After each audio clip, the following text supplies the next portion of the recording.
Buenas, vamos a continuar con la segunda parte del curso.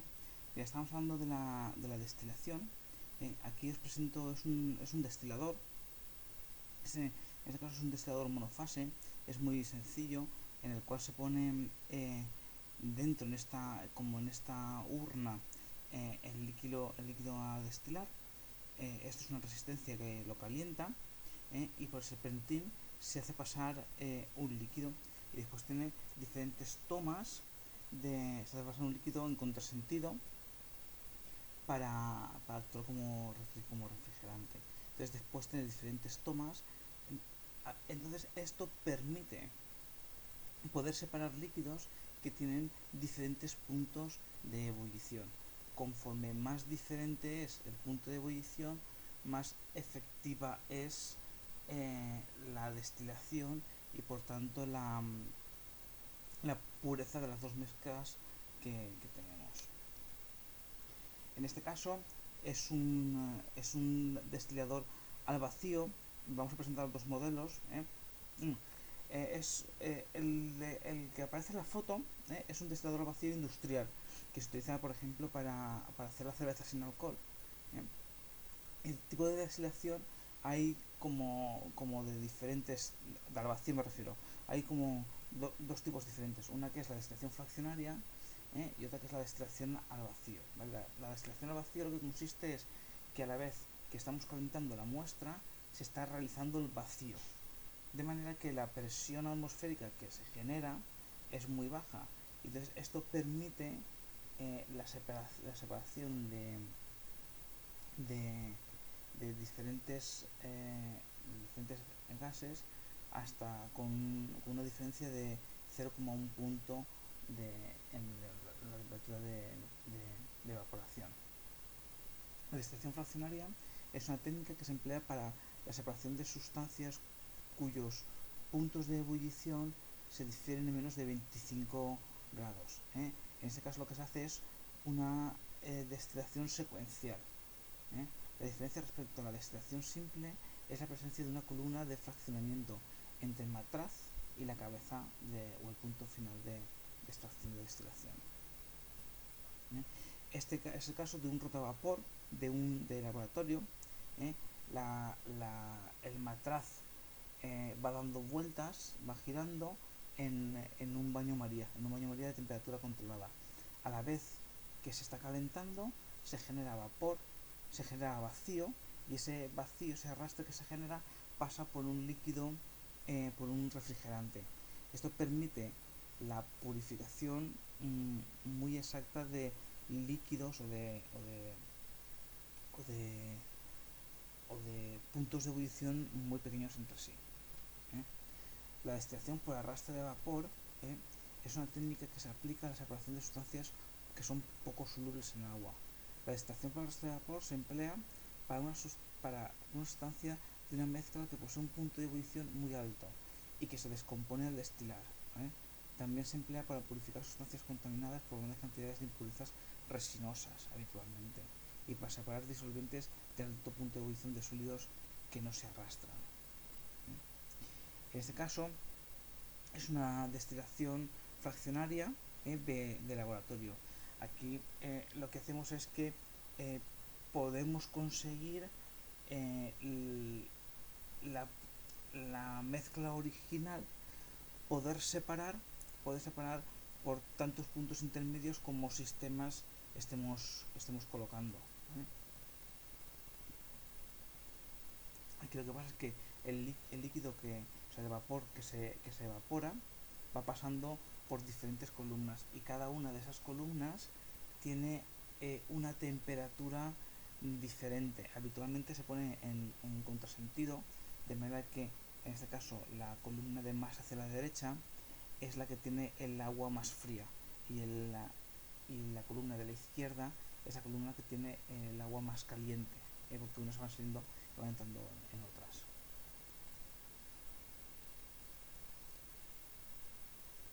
¿Vale?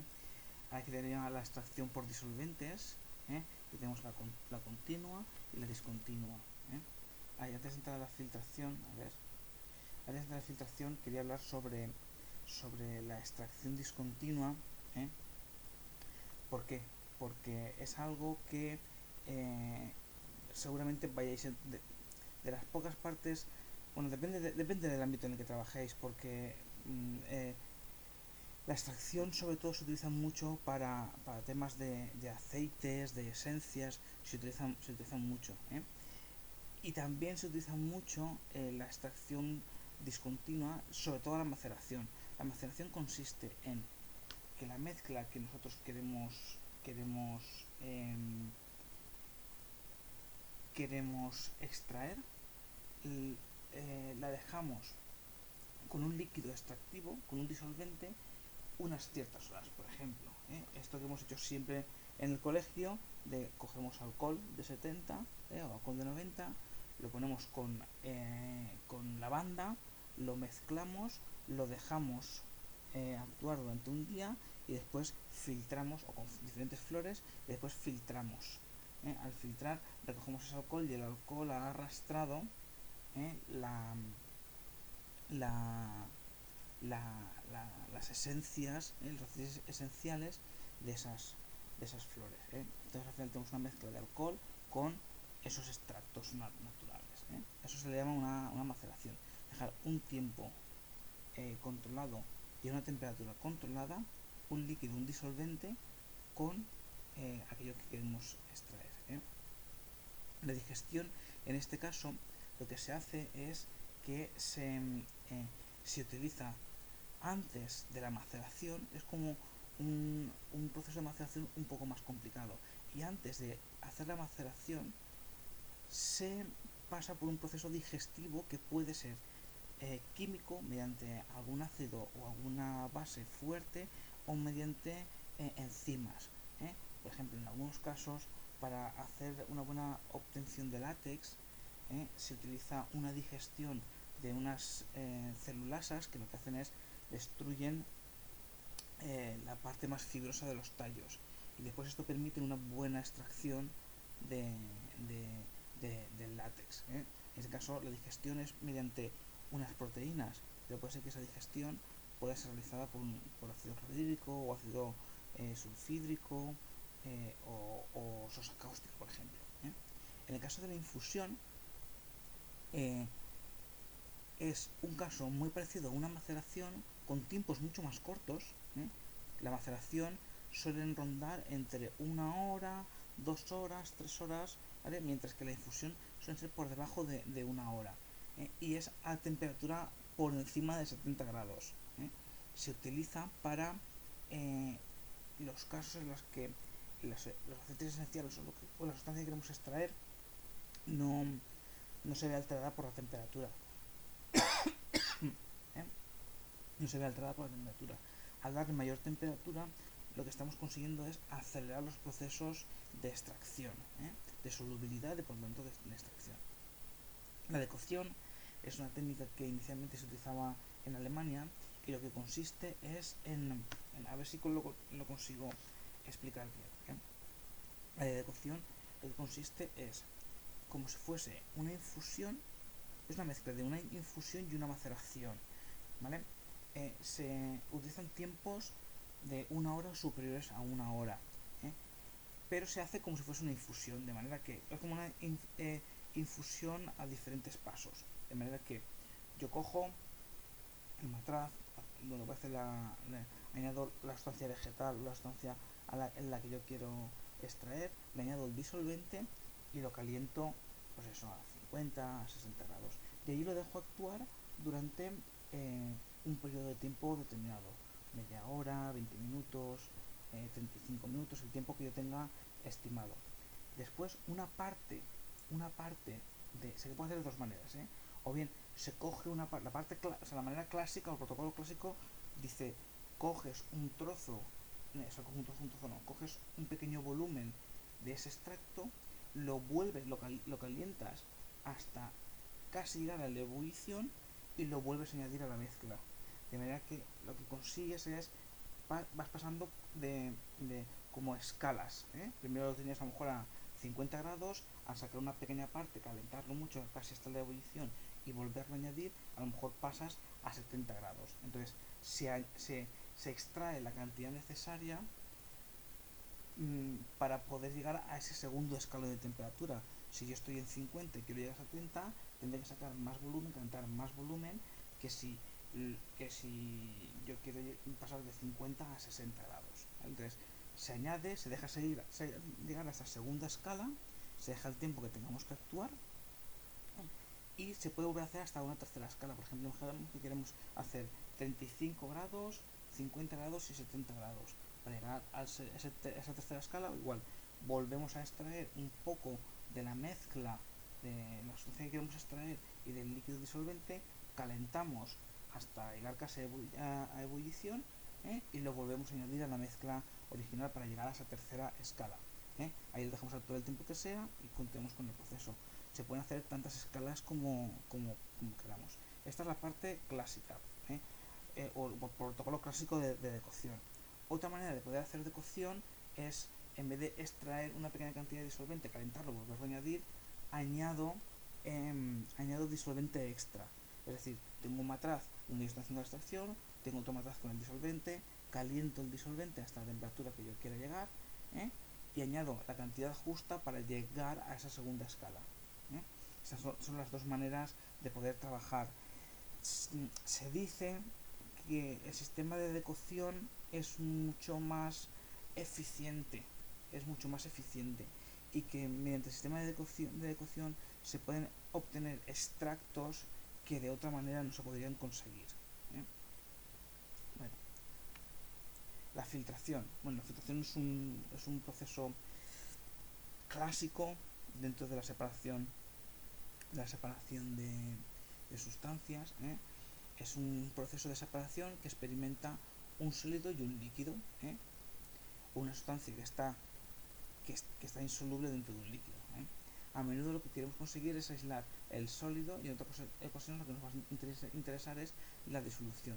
En base a dicho factor podemos hacer mención a dos tipos diferentes de filtraciones, ¿vale? Las cuales van a poseer un procedimiento diferente. Tenemos extracción mecánica, extracción química, extracción biológica, dependiendo del soporte, por donde pasemos el líquido, la mezcla. Y tenemos, dependiendo del soporte, vamos a tener por gravedad o por presión y al vacío. Vamos a ir viendo cada una de ellas. La filtración biológica se basa en la acción de determinadas especies, capaces de descomponer desechos y convertirlos en otros menos contaminantes, ¿vale? Es lo que se llaman filtros biológicos. Entonces lo que se hace es, se pone un soporte inorgánico donde crecen las bacterias de nuestro interés, se genera un pequeño nicho, donde crecen esas bacterias, y cuando ya tenemos el filtro biológico activo, que habitualmente no solamente existe una especie de bacterias, sino que existe realmente una colonia, pudiendo haber bacterias, pudiendo haber bacteriófagos incluso, pudiendo haber levaduras, pudiendo haber hongos filamentosos, hay protozoos, todos conviven generando una sinergia. Entonces, cuando pasa el líquido que sea a través de ese filtro, las bacterias, o lo que se llama la microbiota, realiza su acción y como consecuencia nos da un resultado. Entonces, el soporte más habitual va a ser o bien cerámica porosa, o bien una resina expandida, que es un material sintético, que está preparado para que puedan anidar ahí, para que se puedan generar biofilms. Clásicamente se ha utilizado la grava y arena de cuarzo. Arena de cuarzo porque es inerte y permite un buen crecimiento. El caso típico de esos filtros biológicos es en el que están los acuarios. Los acuarios se utilizan muchísimo, y también se están poniendo ahora de moda para la purificación de aguas residuales. Estas aguas residuales, antes de llegar a la depuradora, pasan por estos filtros biológicos, de manera que estos filtros biológicos, estas bacterias, van eliminando parte de esa contaminación que hay por el agua. La filtración por gravedad lo que consiste es que tú no generas ningún arrastre mecánico del líquido, simplemente lo pasas a través de un soporte y dejas que sea la propia la gravedad la que vaya actuando, ¿vale? Se realiza utilizando un embudo de tipo cónico, para el cual se utiliza un papel de filtro que tiene que tener una serie de pliegues. Es importante que el filtro tenga una serie de pliegues porque si no se pega al embudo y no filtra, ¿vale? Y no filtra, ¿vale? Entonces en el papel se queda retenida esa parte sólida, ¿vale? Y a través de él pasa la parte líquida. ¿Cuándo va a ser recomendable utilizar este tipo de filtración? Para impurezas de tipo insoluble, cuando realizamos un proceso de cristalización, para la filtración de un agente desecante, o para todas esas filtraciones en las que se va a desechar el sólido, ¿vale? Y que lo que interesa es la disolución en sí, ¿eh? La filtración a presión reducida lo que implica es que cuando tenemos el líquido que está pasando a través del filtro, por ese embudo, a ese embudo nosotros le generamos una presión negativa. Al generar una presión negativa forzamos a que el líquido pase a través del filtro, ¿eh? Una filtración a presión reducida es bastante mucho más rápida que una filtración por gravedad, ¿eh? Para llevar a cabo una filtración a presión reducida es necesario realizar una conexión mediante una fuente de vacío, ¿eh? Esa fuente de vacío habitualmente lo que se suele utilizar es una trampa de aire para evitar que el líquido pueda llegar a la bomba, ¿eh?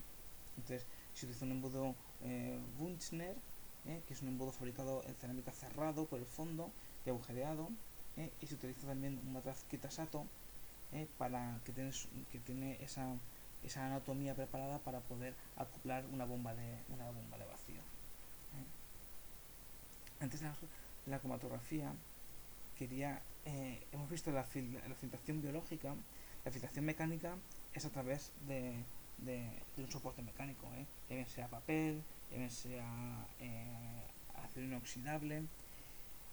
Yo he utilizado de papel y de acero inoxidable. Mi experiencia es que los de papel eh, dan una solución mucho más limpia, pero es mucho más lenta.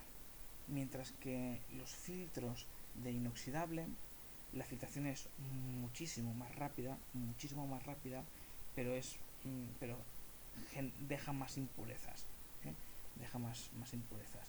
Y un filtro químico es un filtro que se parece mucho a los biológicos, pero en este caso lo que lleva se pasa el líquido a filtrar por una resina que lleva unos aditivos químicos que van a interaccionar con, con el con el con el líquido, interaccionan con él y realizan un intercambio. Son los que se llaman los filtros de intercambio iónico. Por ejemplo, el caso típico es el de la ósmosis. El de la ósmosis o un descalcificador, el agua pasa por esa resina, por esa sal. Al pasar por esa sal, quita la gran mayoría del calcio, y también otros iones como es el cloro. Como es el cloro. ¿Vale? Ese sería un tipo de filtración químico. ¿Vale? Vale, y ahora vamos a ver las dos partes más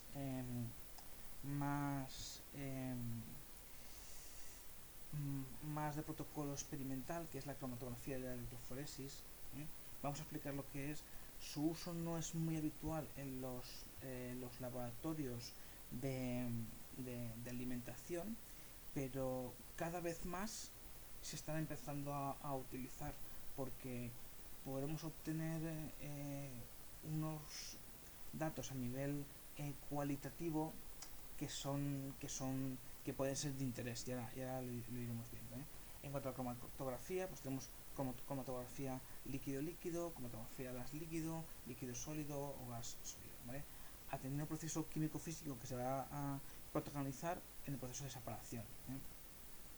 Entonces, la cromatografía de absorción, o lo que se llama el líquido sólido, ¿vale? O la cromatografía de fases normales, es una cromatografía que permite la separación de sustancias que se diferencian muy poco por su peso molecular. Entonces, habitualmente, después de la cromatografía, lleva un aparato que permite la detección de esas sustancias. Entonces, lo que se hace es que ese líquido que el cual queremos separar se pasa, se pasa o se pincha, habitualmente se llama que se pincha a través de un sólido. El sólido retiene a las diferentes sustancias, pero no las retiene todas por igual. Unas las retienen más tiempo y otras las retienen menos tiempo, de manera que se van separando. Y después tenemos un detector que va a ir detectando estas diferencias o este tiempo de retardo que se llama.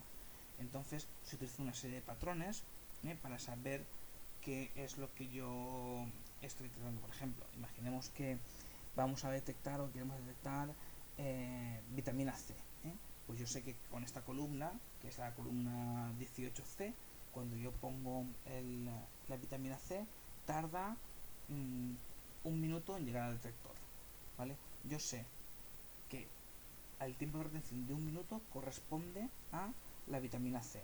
Cuando yo paso mi sustancia, si esa sustancia al minuto tiene esa vitamina C, o sea, si al minuto aparece una marca en el detector, una señal de detector, es indicativo que eso es vitamina C. Entonces, esto es, que lo he explicado así muy rápidamente, esto es tremendamente complejo, existen multitud de tipos diferentes de cromatografía, multitud diferente de tipos de columnas, multitud diferente de, de, de soportes que hacen ese arrastre de las sustancias, y es algo bastante complejo, pero nos permite detectar sustancias, separar sustancias que van a ser después detectadas. ¿Para qué se utiliza? Se utiliza para la detección de diferentes solutos, habitualmente se utiliza para la detección de sustancias que están en pequeñas concentraciones, en pequeñas cantidades, para la detección de conservantes, para la detección de pesticidas, para la detección y cuantificación pues de diferentes sustancias. En los laboratorios, si vais a laboratorios que tienen implementados sistemas de calidad tipo IFS o RC, cada vez están siendo más habituales. ¿Por qué? Pues porque una analítica de pesticidas puede costar perfectamente 800 o 900 euros. O una analítica de metales pesados, que también se analizan por ese tipo de cromatografía, pueden costar eso, pueden costar 700 800 euros. Imaginar si tenemos que hacer pues 2 o 3 todos los días. Es un montón de dinero y muchas veces se requiere que este tipo de equipamiento pueda estar en un laboratorio. Entonces, antiguamente, estos tipos de cromatografía eran equipos muy complejos que costaban mucho eh, poner a punto, costaba mucho aprender a poder utilizar, el mantenimiento, casi prácticamente necesitamos personas especializadas para utilizar ese tipo de equipos. Actualmente esto ha cambiado muchísimo, sobre todo la cromatografía líquida, que es la de gases también. La de gases sobre todo va más asociada a, a, a algunos pesticidas, pero la cromatografía líquida se está utilizando muchísimo, y, y cada vez hay equipos más compactos, equipos más sencillos de poder utilizar, que no requieren un aprendizaje muy extenso.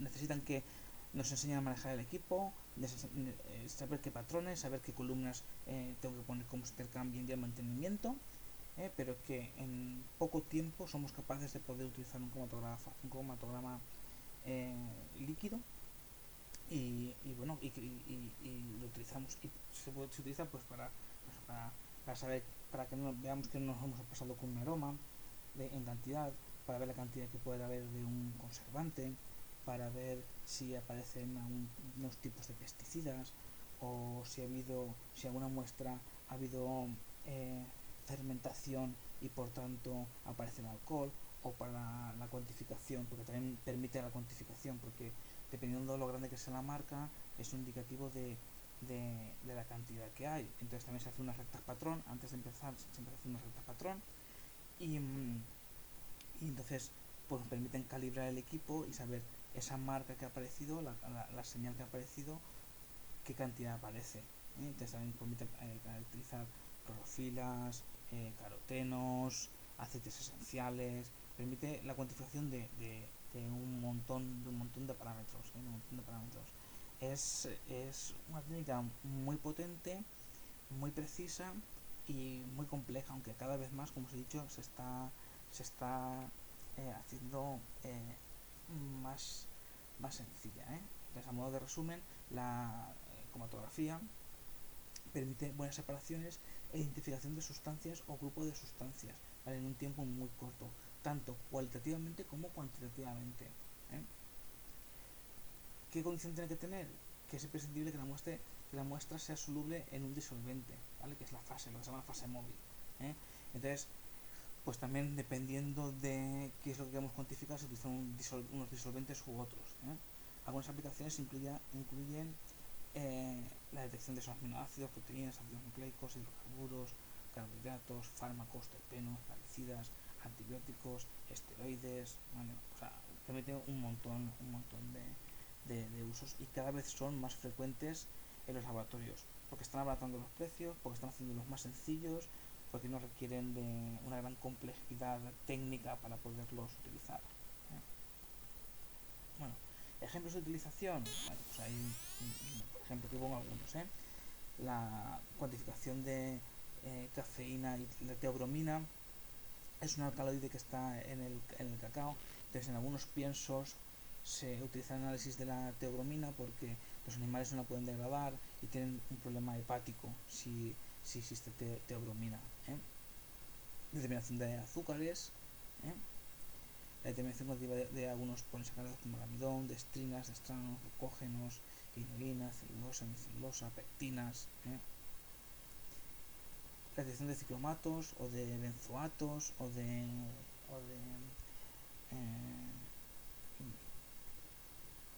la separación de ácidos grasos de forma inversa, la separación de triglicéridos, la determinación de vitamina A y de sus precursores, la determinación de cantidad de vitamina D en la leche en polvo, en cereales, bueno, un montón de identificaciones y cuantificaciones. De manera diaria, bueno, aquí os he puesto algunos ejemplos también que se utilizan tanto en la alimentación como que no sean en la alimentación. Les digo que están utilizándose muchísimo. Después, la otra técnica que seguramente utilicéis menos, que es la electroforesis. La electroforesis es ni más ni menos que pones las moléculas tienen una carga. Las moléculas cuando están en un solvente tienen una carga.